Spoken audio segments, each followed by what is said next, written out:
idiots. Oh, come on. I know you can hear me. Mike. What day is it, Mike? Listen, guess what today is? It's Humpday. Woo-hoo!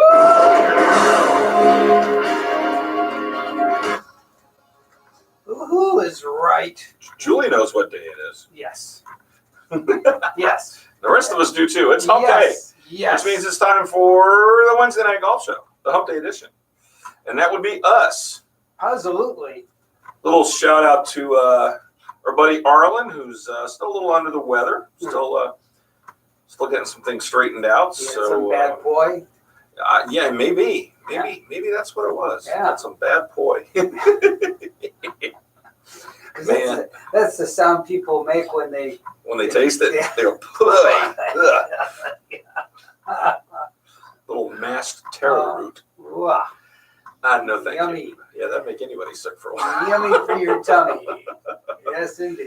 Oh, anyway, so here we are. It's Wednesday. It's the Wednesday after the second major of the year. We had the Masters last month, and this past week we had the 101st playing of the PGA Championship. They were all the way up there in Bethpage State Park up in New York. Right. Tough golf course. Real tough golf course. I mean, we had talked about last week. We had talked about what were the chances? They had all the odds you could play in Vegas. So, right. What the opening round would be. You had an over and under to play. You took the under. Brooks Koepka goes out and shoots a 63. Yeah. On Thursday. I remember that. Course record and one of the lowest majors, one of the lowest rounds ever in a major. And you looked at me quizzically. You thought I was nuts. Yeah, I didn't think it would happen, especially at this golf course. But, hey, you were right. And the odds were not in your favor. No. So, too bad you didn't bet some money on that. You'd have won a few hundred, or a few Man. thousand, depending on how much you bet. All right. So, there was always that chance. Yeah. But I really called it wrong when it came to Tiger. And so did Arlen. He's not here, but we picked for him, knowing him as well as we do. Right. But yeah, I mean he dropped down. He didn't make the cut. No, Tiger had a rough go of it. He was 9 over or something. I'm gonna pull up the full leaderboard here in just a second to see, but yeah, Tiger got off to a really bad start. Yeah. And had a very bad front nine on Thursday. Right. Got it kind of going. He had an eagle on the back nine, got going again, and then didn't do so well after that. It was, but I mean, the guys that didn't make the cut, you had Steve Stricker, Martin Keimer, John Rahm, Kevin Na, Jim Furyk didn't make the cut. So Tiger was in good company. Yeah, Sergio Garcia missed the cut. So did Bubba Watson. Wow. Ian Poulter, Bryson DeChambeau missed the cut. Patrick Reed missed the cut. I mean, you just had a who's who of golf coming through here that didn't make the cut. J.B. Holmes. Some guys that you expected to see. Right. A little more out of. Right. John Daly only got to use the cart for 2 rounds. He was out. He was done after that. Kevin Kisner, who won earlier this year, missed the cut. So did Jonathan Vegas. It was brutal out there for some of these guys. Mm-hmm. And let's see here, where Tiger shot. What did Tiger shoot? I know he missed the cut by. He was like right on the. He was like one off the cut line. Couldn't quite get the birdie he needed late Friday in his round. And that'll do it. I mean, let's see, he shot 72-73, so he finished 5 over. Cut was at 3 or 4 over, so he missed the cut, didn't make it. After that, he made the turn. Round 1, he played the back nine first. Made the turn. Started his first 4 holes were birdie, par, eagle. So got it going again. Right. But then proceeded to bogey 3 of the next 4 holes and shot 72. It was a round that could have been better, but it could have been worse too, based on some of the shots he hit. Right. And followed that up with a mediocre 73 on Friday and was done for the week. I guess he went and jumped on his yacht and went home. Yeah, shot 38 on the front nine on Friday with two double bogeys. That doesn't help when you shoot 38. Par's 35. So two double bogeys and a birdie on his front nine. And then in the second round, he shot 38 again on the backside, but had four bogeys and a birdie. So not enough birdies when you start throwing bogeys up on the board. You gotta follow those up with a little something better than that. Did you see his interview that he did? I did not. Okay, he did a nice interview. He was pretty gracious about it. But what He basically said, he just didn't play well. Yeah. And but he's he says, look, I won the Master. Yeah. And I feel good about that. And so I still feel strong. Yeah. And I just didn't play good enough for this event. There were some people out there. There are some people I know that were like, "Oh my God, he's going to win the Grand Slam this year." I'm like, just pull the reins on that horse a little bit. Let's just slow down just a little bit. Whoa, baby. Yeah. Golf is not easy. No. Majors are not easy. I realize that he's won 14 of them. He's second on the list, but it's not quite the same. Or he's got 15 now, actually, but it's not. But Bruce Koepka, who has probably been the best golfer on the planet in the last 2 years, from Jupiter, out of West Palm, moved to Jupiter, lives in Jupiter now. Yeah, shot a first round 63, had a blemish-free round on Thursday. Had 7 birdies, no bogeys. Right. Everything else was pars. His second round, he shot 65. And he started the weekend with like a 5 or 6 shot lead. Yeah. Actually had a 7 shot lead at one point in time on the back nine. When he made the turn. making the turn on Sunday, had a 7 shot lead. I mean, That's amazing. it was pretty much over. Yeah. But then he birdied 10 to get that lead. Dustin Johnson was kind of hanging around, was making a little bit of noise, but he was so far back to start with. But then he turns around and he bogeys 11, 12, 13, 14. When he walked off the 14th tee, he had a 1-shot lead. Whoa. That's when things start getting a little tight. Wow. Start to pucker a little bit. You start going, okay, where are we going here with this? Wow. But managed to, par 3 of the last 4 holes. Had a bogey on 17. Shot 74 in the final round, which was his worst round of the week. Dustin Johnson, on the other hand, who came in second, was 6 under for the tournament. Finished 2 shots back. Shot 32 on the front. So that like I said, that put him in position. Right. He birdied 15, but then turned around and bogeyed 16 and 17 to basically give Brooks Koepka just enough cushion that he wasn't quite sweating as bad. I mean, Right. when you get to the 18th tee and you got a 2-shot lead, it's like, okay, I could bogey this hole. As long as I don't do something really, really dumb. Right. If I don't John Vandeveld this hole, I'm going to win this thing. But Dustin Johnson was the only player in the field to break 70 all 4 rounds. Had rounds of 69, 67, and then a pair of 69s over the weekend. So, yeah, good for him. he didn't exactly run away. He didn't run from the fight. He stuck his nose in He there. was in the hunt, for and sure. It Yeah. was definitely in the hunt. But Koepka was just Lights out. Yeah. Yeah, he was just too good. Yeah. Jordan Spieth seems to have found whatever it was he's been missing for the last couple of years. He finished in a tie for 3rd with Patrick Cantlay and Matt Wallace. They finished 6 shots back at 2 under par. So, one of the things you could bet was how many guys are going to finish under par for the week. Right. So I think the over and under was 8.5. Mm-hmm. You could either take 8 or 8 or fewer, or 9 or more. And we had 7 guys. Well, actually 6 were under par One guy was at even. Everybody else was over par for the week. So if you bet the under on that, you did well. But yeah, the golf course definitely toughened up.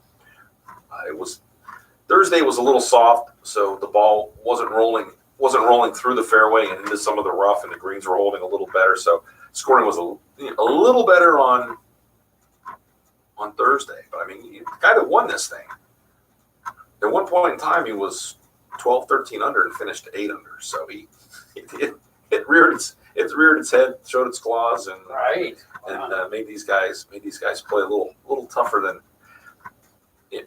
Brooks Koepka there for a while looked like he was on another planet playing this golf course. Right. Yes. And hung on to win this thing. He now has 4 majors. Mm-hmm. Or is it 5? He's got 5 because he's won the U.S. Open back-to-back.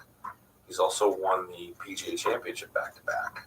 And has another major thrown in there. So he's got 5. He's won 5 of the last 9 he played in, I believe it is. That's So a pretty good. that's a pretty good. That's a pretty good run. I think so.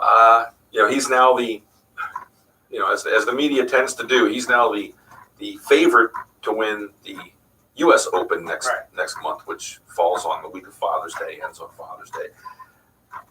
What irritated me, I follow a lot of stuff on social media through Twitter and through Instagram and all. And, I obviously follow, Golf Digest, the Golf Channel, the PGA Tour, and PGA of America, and all these guys. And Thursday, Brooks Koepka goes out and shoots 63. 7 under par. And everybody was leading with, Tiger shot a 72. But he showed signs of life, so watch out. Like, guys, he's 9 shots behind the guy that leads the tournament right now. And you're leading with him, and you're talking about him, and it's one of those things and you wonder why people get tired of him, or they get tired of having him. It's not Tiger's fault that he gets shoved down everybody's throat, but at the same time, it's like, come on, you got a guy that shot a course record, and he's kind of like, the 8th paragraph down. Oh, by the way, the guy that's leading the tournament. So, but that's how they are. Right. They know Tiger stirs the drink, so to speak, and that's what they go with. I mean, that's what gets them their ratings, gets people to watch, gets people to listen, and I get that. pay attention. And obviously ratings might have been higher had he been around for the weekend. I'm sure the PGA of America was hoping that things would get a little tighter, and they did on Sunday, late Sunday. So you had a little bit of drama where for a while there it looked like, they're going to start writing this guy's name on the trophy with about 5, 6 holes left because he was so far ahead. Yeah. But Brooks made it interesting, to say the least. Yes. But, pretty dominant week after stumbling down the stretch. So we finished 2 shots ahead of his workout partner. Him and Dustin Johnson hit the weight room together and play a lot of practice rounds together. They're pretty good buddies. It's his 4th major in 8 starts. This could be interesting. It's 500. It's like batting 500. Yeah, it is. Yeah. Wow. Tiger said that there's no reason for alarm, despite the fact that he missed the cut and was 17 shots behind Koepka. I mean, they were partnered. They played together they were paired together in the first 2 rounds. Mm. I mean, here you are, you're watching this going, man, who's this other guy? And it's just beating everybody's brains in. Yeah, 17 shots behind one of your playing partners in a major. It's got to be a little disheartening. I mean, debilitating. I mean, mentally debilitating. Yeah, It's got to take a little bit out of you because this is a big part of the game is mental, right? Oh yeah. Because you really are playing, even though there are other people on the field, you're really playing against yourself. Yeah, I mean, you can't control what anybody else does. Right. You can control what you do. Correct. And golf's one of those games where you think you're doing well, and you think you're playing all right, and then you see somebody you're like, what is he doing different than I am that he's so far ahead of me? Right. It happens sometimes. But it was a good golf course. Looked fantastic. I mean, watching it on my big TV in high def was boy, everything was really green and pretty, and the crowds. I mean, a lot of people talk about the great New York crowds, and you know what? Yeah, they were there. They were boisterous. They were cheering. They were loud. But once again, you had the idiots that want to yell something stupid to get on TV or to be heard. And a couple, like once, right in the middle of Dustin Johnson's swing, somebody yells, and it's like, come on, guys. I mean, can we borrow a page from Augusta National? Right. Get rid of all the cell phones, because I mean, at one point they showed the crowd, and everybody in the crowd had their phone up taking a picture of something. It's like, enough's enough. Right. Especially when you get these guys that want to yell and scream. And like I said, you didn't hear that at Augusta because you would have just taken your next breath and somebody would have tapped you on the shoulder and said, come with me. Yeah. We're going to show you where the parking lot is. And they saw a lot like Guido. Yeah. Hey, you want to take a walk? No, not really. Yeah. You want to take a walk with me? Not really.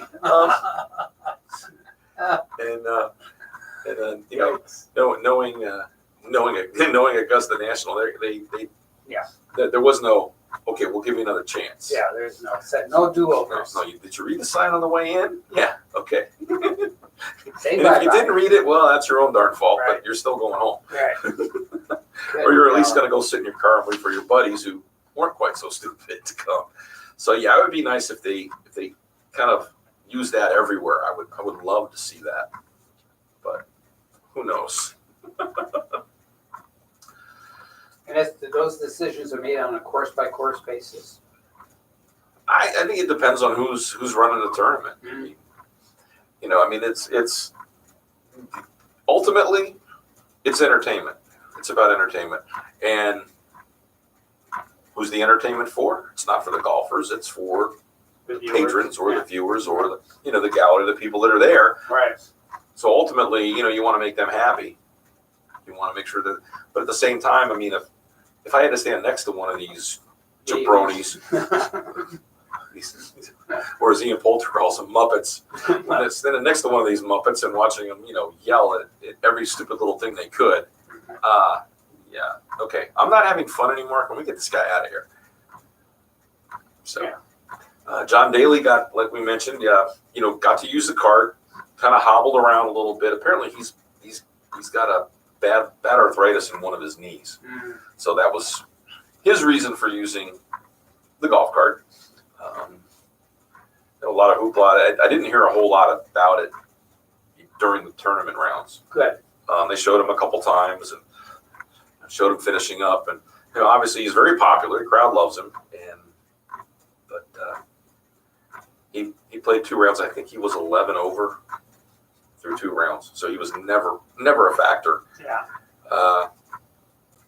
Driving around, I think one of the things everybody was more worried about in his golf was, did he have a bag of did he have a bag of McDonald's French fries and a Diet Coke in the cart with him while he was driving around? And how many packs of cigarettes will he smoke during his round of golf? I mean, those are all side bets. He's got to weigh north of 300 pounds. Good. I mean, he's no wonder his knees are killing him. Yeah, my knees would hurt too if I was hauling that much weight around. Good. I mean, I'm hauling not quite that much around, but I'm hauling a little more than I should be. And that's not good. No. So let's see. So looking at to put a little bit of an idea on history in this. He's won 4 of his last 8 majors that he's played in. Brooks Koepka has. Tiger won 7 of 11 majors when he was winning a bunch back in the late 90s and into the early 2000s. Jack Nicklaus won 4 of 8 in the early 70s. Ben Hogan won 6 of 8 at one point. And Padraig Harrington, you wouldn't think a lot about him. He won 3 of 6. Good. So he had a pretty good stretch there at one point in time. Batting .250. Yeah. and Jordan Spieth won, 3 majors. He looked pretty relaxed doing it, but as things happen, it's not always that easy. No. You make it look easy, but sometimes it doesn't take much to get off, or you get, somebody else that's on, Right. and suddenly, even though you're playing well, you get a guy like Brooks Koepka that's out there that's just like Lights he's out. playing a game that I'm not familiar with. We're going to take a break. 220-9788 is the number if you want to join us. Would love to hear what you thought of the PGA Championship. If you think Brooks Koepka can keep it going, is Tiger going to rebound? Is there somebody else out there? Maybe Dustin Johnson's been close. Yeah. Maybe there's another major for him this year. We'll be right back.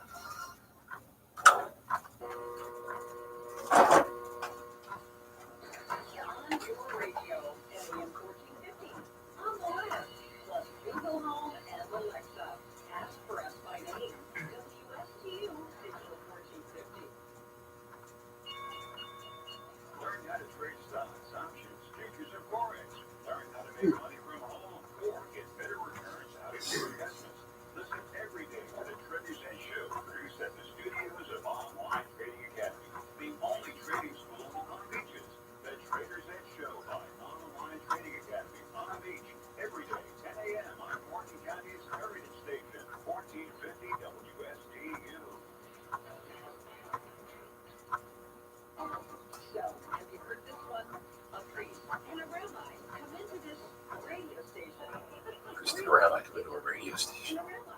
Right here, Friday mornings beginning at 9.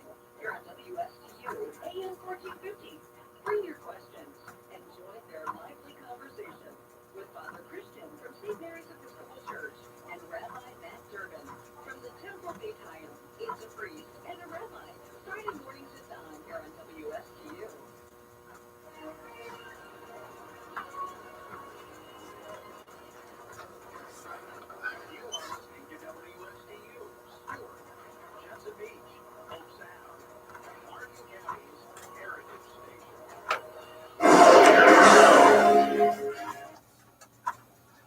And welcome back to the Wednesday Night Golf Show, the Humpday edition. Humpday. Humpday. What day is it? It's Humpday. Pretty day outside. Yeah. Humidity's about half what it usually is. Right. It's in the Thank God. 50s. Yeah. 50% humidity is like unheard of. Right. Kind of wondering if You I'm can actually I'm breathe in a different- deep without choking. am I in a different state? What the heck happened there? I know. It's just like, good night. It's summer is definitely knocking on the door. Yeah. We feel it. It's coming. It's here. Yeah. Let's see. Well, we've got next month the U.S. Open is at Pebble Beach, so we go from we've gone from Georgia to New York State. Now we're going out to Pebble Beach, so we got a little, and then from there we go all the way across the pond. Yes. So we've a lot of travel this year between all the majors to move around. I guess we'll see. Yeah. Get your. So what do you put in your? If you were going to put some shekels on. If I had to put some shekels on the U.S. Open. Yes. What would you say? So Tiger will be. He'll be in the field. He'll try to be right. If he makes the cut, right? Yeah, I mean he's obviously going to play. Right. Pebble Beach back in 2000? I think he lapped the field. Yeah. He won by like 15 or 17 shots. It was unheard. It was just unbelievable. Yeah. It's not the same golf course that they play when they play the AT&T Pebble Beach Pro-Am. The USGA makes a point of we ain't playing no golf where celebrities get to play well. We're going to play golf where we torture the hell out of you for 72 holes. Wow. And even then some. They want you thinking about golf holes the night before you even play. Going, oh my God, what are they going to do with the rough on that hole? Where are they going to hide the pin on this hole?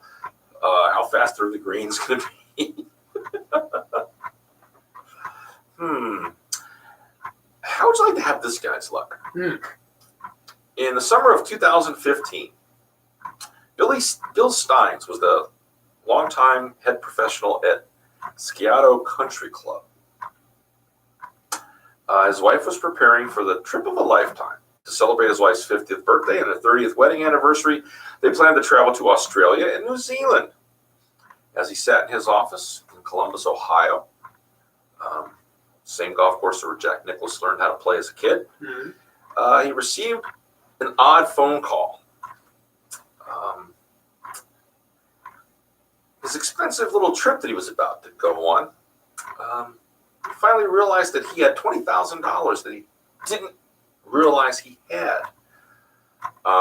He's like, all I had to do was give this guy my social security number, and boom, there it was. Okay. Turned out the call wasn't a scam call, wasn't some long lost uncle from Nigeria, right, trying to get into your bank account. It came from his good friend Tim O'Neill, who was 21 years old, 21 years into his tenure as a head professional at North Shore Country Club outside Chicago. He was preparing to retire and had been getting his financial affairs in order when he realized something wasn't quite right. More than 3 decades ago, O'Neill and hundreds of other golf professionals who sold Slazenger brand equipment and apparel had contributed to a retirement fund called the Slazenger Founders Club. It was an incentive program for golf pros who once owned golf shops. Used to be, there were a lot of golf shops around. Yeah. A lot of them were owned by PGA professionals, either,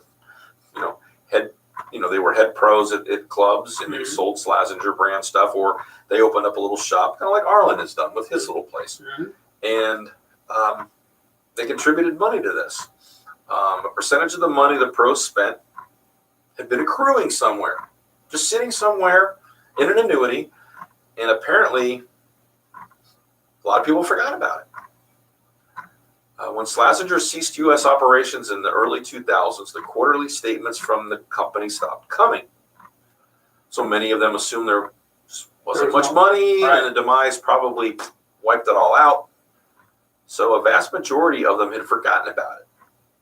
Well, everyone except for O'Neill discovered that there was nearly $5 million Good God. in money sitting in accounts that these pros either had forgotten about or thought was gone, or just figured it's gone, or whatever's there is probably a couple $100. Right. Well, it amounted to $5 million that they had to divvy out. He found out where it was, and was able to, as these pros now reach a retirement age, they're now able to get this money. So apparently it was protected from all the other assets when the company decided to cease operations and moved out of the U.S. market. And you could still buy shirts. I know Slazenger brand. I've seen shirts in stores and stuff with their name on it, but had no idea about this. Right. So for a PGA pro to suddenly find out he's got $20,000 sitting somewhere that he didn't realize he had, that's a pretty cool find, man. That's a pretty good day. That's a pretty good day. So congratulations to Bill Steins and all the other pros that, unbeknownst to them, had money invested in this thing. $5 million. Yeah. And especially to Tim O'Neill, who actually had the stick-to-itiveness to when he was retiring, he was kind of going through stuff. He went, wait a minute. What is this? I think I've got, it says here I wonder how much money I got in this thing. And you suddenly, whoa, where'd that come from? Nice. That's pretty nice. That's a nice little, that'll make your day. Yeah. So Well, pretty cool. Great. Pretty cool. Justin Thomas, who withdrew from the PGA Championship, has reportedly been cleared by doctors for chipping and putting. No full swings yet. He's still battling a wrist injury. So we'll see if he's going to be well enough to play in the U.S. Open. I mean, he'd probably be nice to get some rounds in, some competitive rounds in before then. Kind of get the juices flowing, and as Tiger says, get those feels back. When you the little butterflies when you I got to hit a good shot here, or I need to make this putt, or that's sort of a deal. I mean, I remember a long time ago, back when Johnny Carson was still was alive and hosting the Tonight Show. Mm-hmm. He had Lee Trevino on, Mm-hmm. and and he was talking with Lee, and he says, you were known for being, not a shyster, but he'd make all his money, on side bets playing golf when he was younger. Uh-huh. He'd bet people, and then they'd find out how good a golfer he was, and he'd take their money from him. And Johnny asked him. He says, back then, a winning check, a winner's check was around $100,000 maybe, or 100 and a little bit of change instead of $1 million and change. Right. And Johnny asked him. He says, how much pressure is it? When you're standing on the 18th green and you got a 3-foot putt, if you make it, you win that first place check. You got 100,000 versus half of that for second place or whatever. How hard is that? How much pressure is that?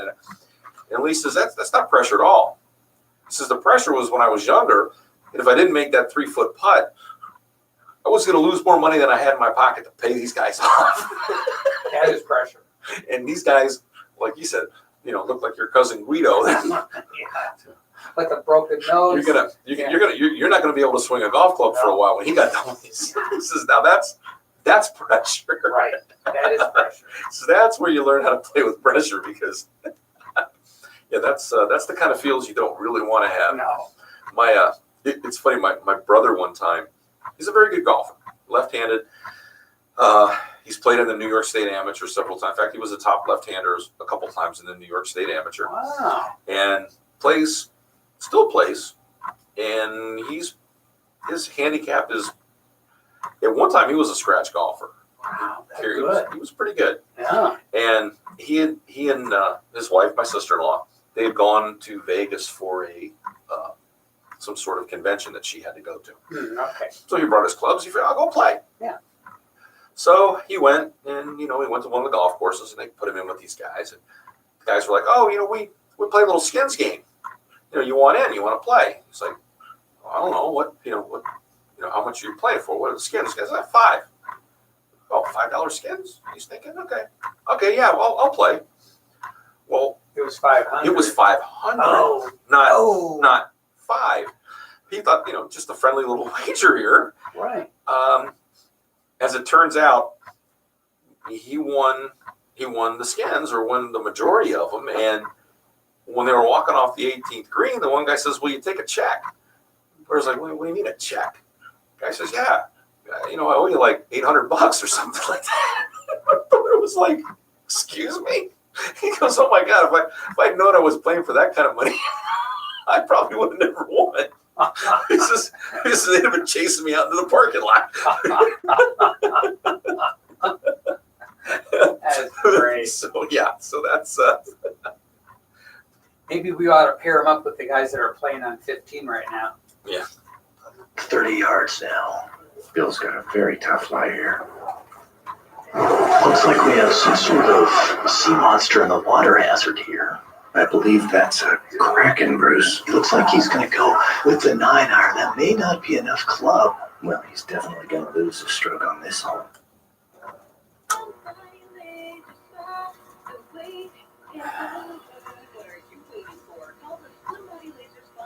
Yeah. That is too funny.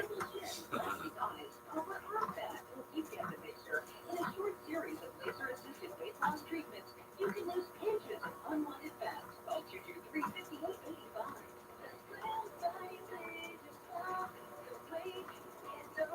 Lose weight. Feel great and look fantastic. With a little help from Dr. Fred J. Receptor of Slim Body Laser Spa, East Ocean Boulevard in Stewart. And they're online. Visit our website, slimbodylaser.com.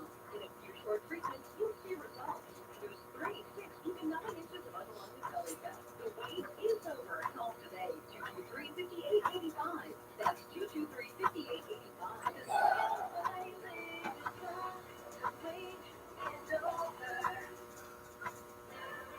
Turn my radar off so it doesn't go off again. Yeah, that's... And of course, it's one of these scam-likely calls. It's like, seriously. Brooks Koepka has an idea on how to solve slow play. Oh yeah. Cut it down to 14 holes instead of 18. That'll do it. Yeah, they'll still play slow. It just won't take as long to play slow. Yeah. But you get off the course a little bit earlier, anyways. Hell, I like the 4 golf course. 4 or 5 hours away from everything else works for me.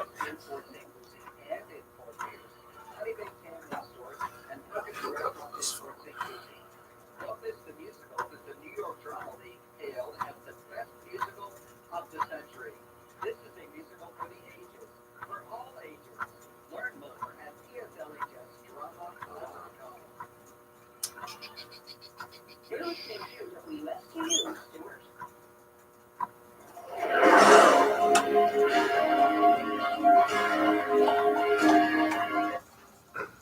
We are back. You're listening to the Wednesday Humpday edition of the Golf Show with James Stammer. That's me. Yes. On this date in history, The children's program Mr. Rogers' Neighborhood premiered wow. in the year 1967. And in 1985 on this date, baseball player Pete Rose passes Hank Aaron as National League run scoring leader with 2,108. Wow. Yes. That's a lot of times crossing home plate, I'll tell you. And he did half of them head first with slide. Yeah. And his face shows it too. Oh. Ouch. Yes. 1947 on this date, the Truman Doctrine brings aid to Turkey and Greece. So very good.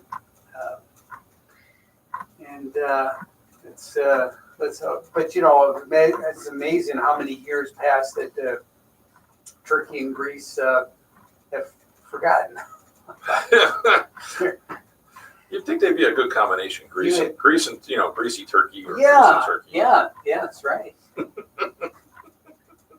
Yes, in 1939 on this date, Adolf Hitler and Benito Mussolini, they signed a Pact of Steel. A pact of steel. A Pact of Steel forming the Axis powers. So that took place on this date in the year 1939. Yeah, as a precursor to World War II, I guess. Oh. It kind of Yeah, he solidified didn't- that relationship. He didn't wind up so good, did he? Mussolini really didn't want to have anything to do with Germany, but he thought it was the lesser of two evils. Yeah. Yeah. Rather be with him than against him because he was afraid that he was just too. He was definitely undermanned versus the German army, I'll tell you that. Well, yeah, Patton just had a field day going through Sicily. It's like, when we were traveling through Italy, I couldn't believe all the buildings that were bombed out, whatever, from World War II. Mm-hmm. They left them. Oh, yeah. You could see all the bullet holes and all this stuff. Oh, yeah. Let this be a lesson. Yeah. They don't all that stuff that happens to those old buildings, they just leave them. Yeah, hey.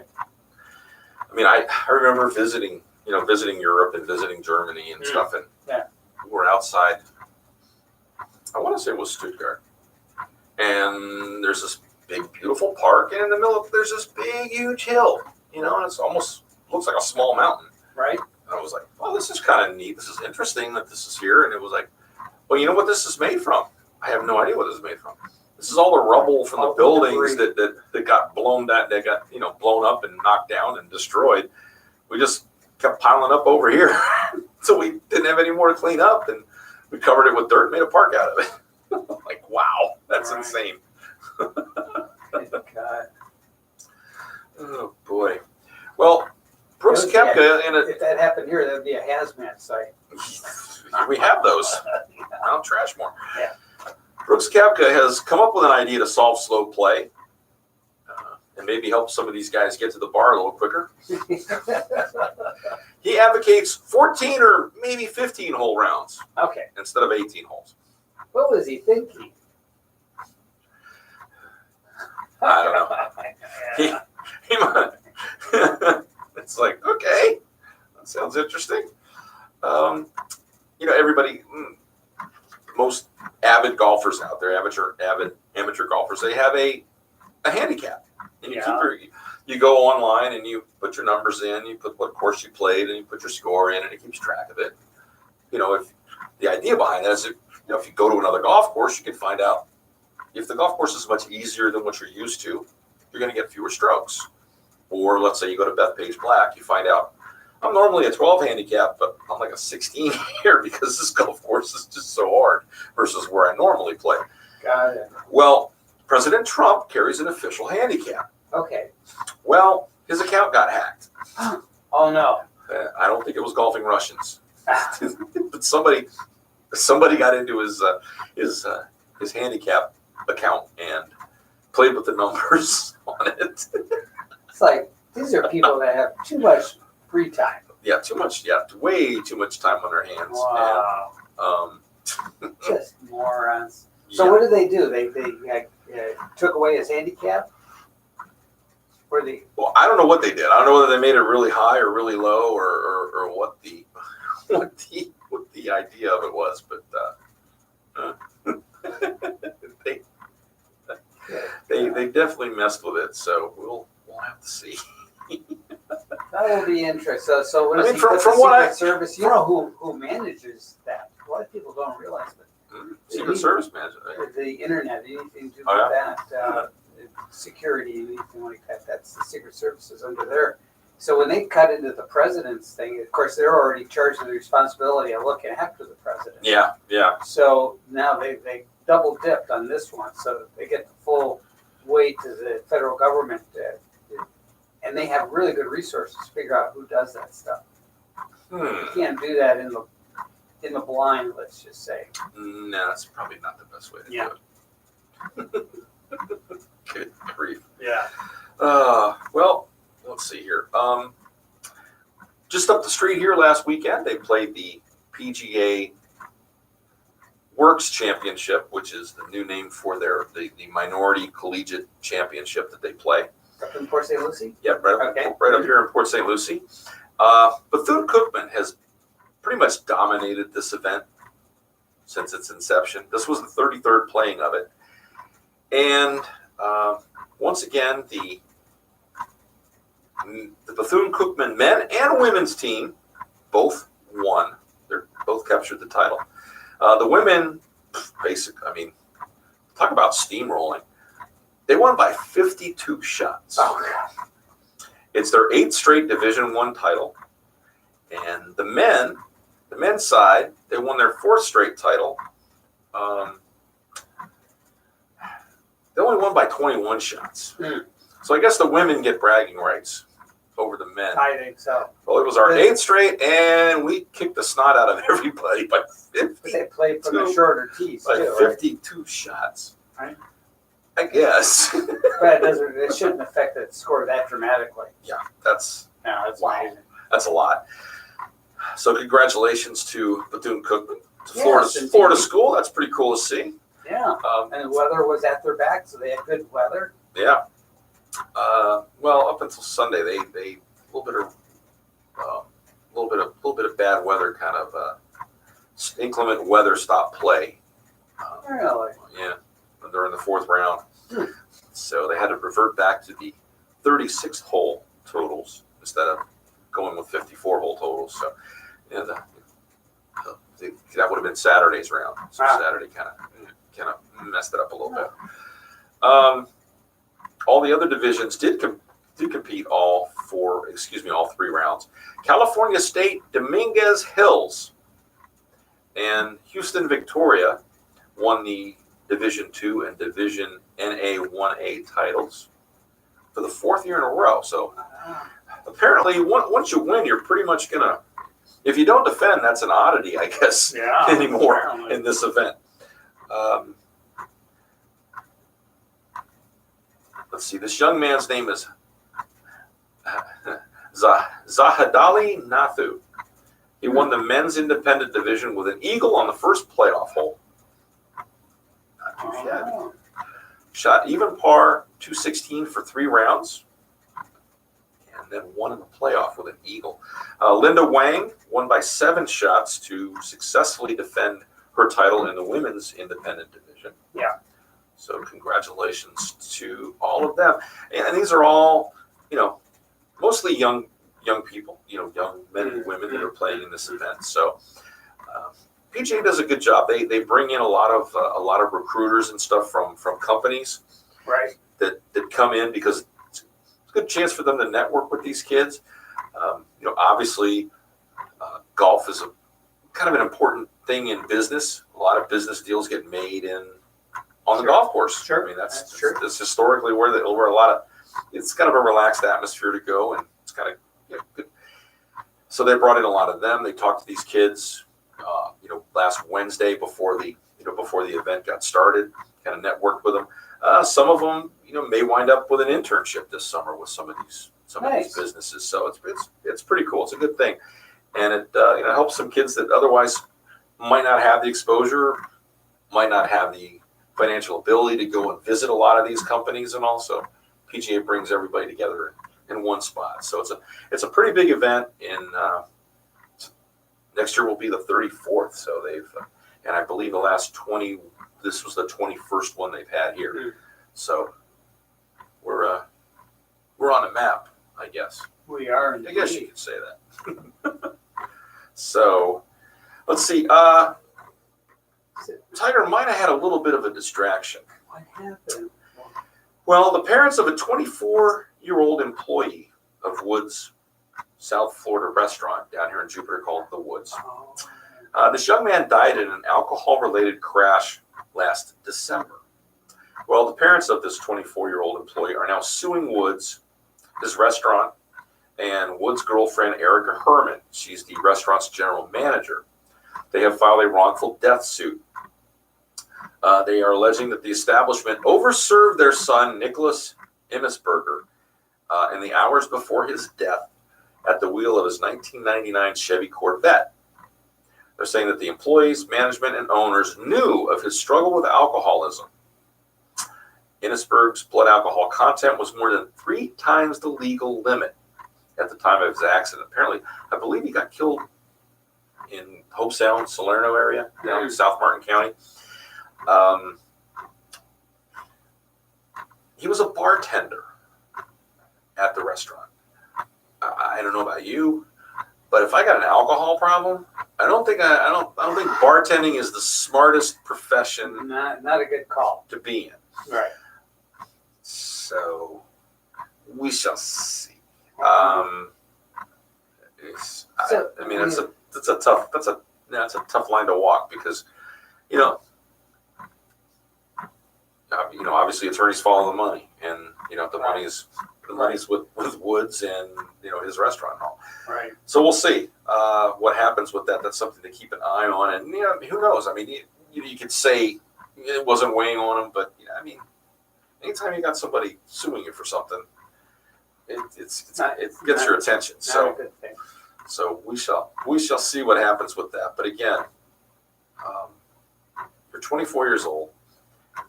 You have a problem with alcoholism in your profession as a bartender. That's probably not the best way to do it. Right. And apparently, from the stories I've read, he hung around after he got off from the shift. He kind of hung around, stayed, socialized, had some drinks.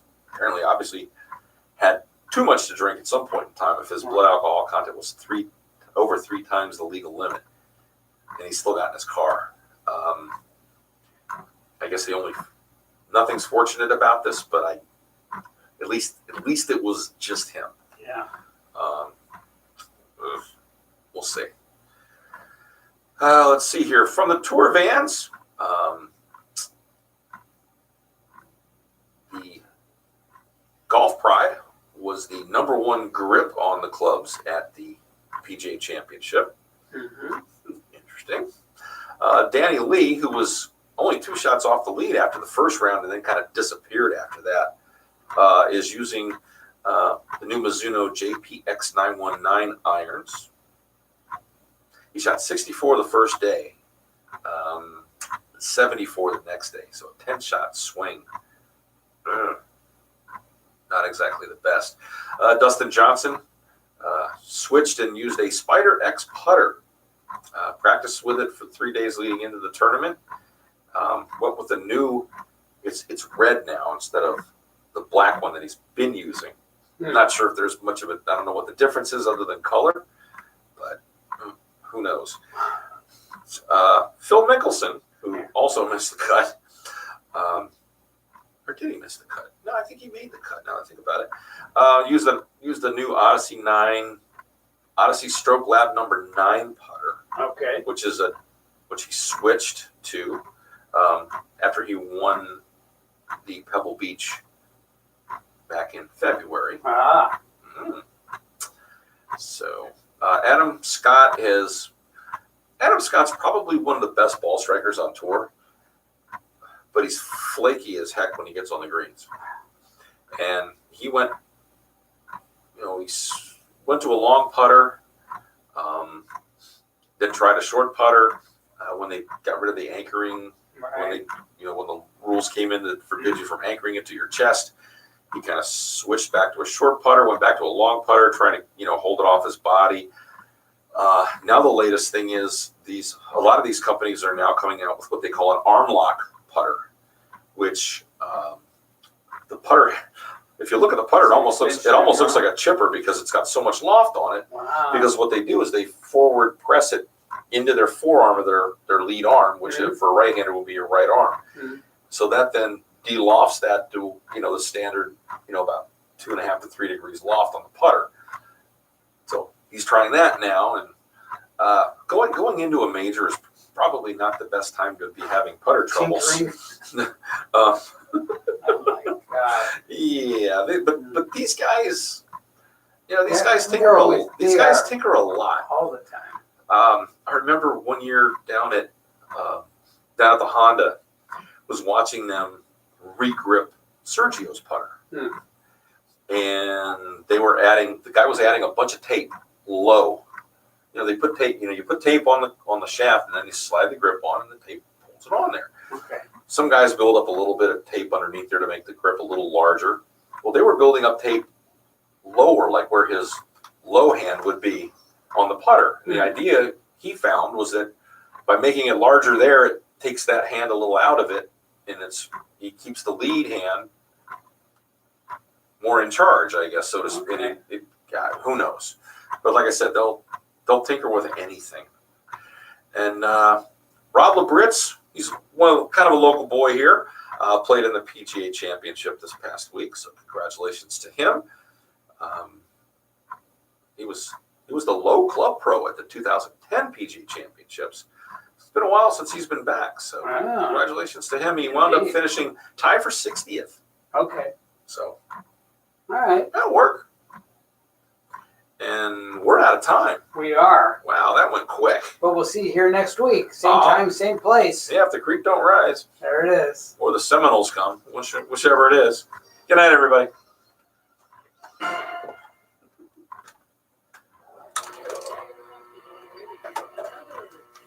Trying to line up some guests to make it a little easier. Right?